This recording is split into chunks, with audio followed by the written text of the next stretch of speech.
pair yung kasingan, comparing mo sa iba mong leading Ang man? tagal na nun ako. Pero yung last love scene ko kasi 2000, tayong dalawa. Ah. Oo, ang tagal Ay, hindi kayo na. nag-ano ba ni Coco sa ikaw lamang? Hindi. Si Jake. Pero hindi masyado. May halong bugbog kasi yun. Ganun. Parang gahasa po kasi yun. So hindi masyado.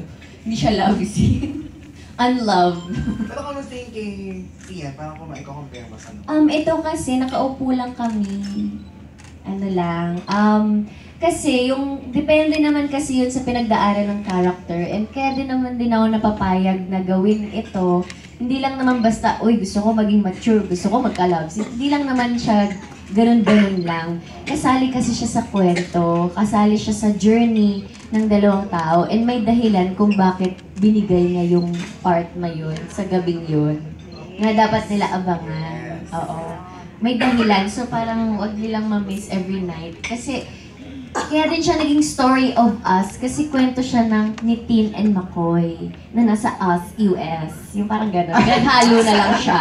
Gano'n na lang. Pwede ba yun? Pwede na. O, pwede na. Pasado na yun. Pasok sa banga. Yes. Yes.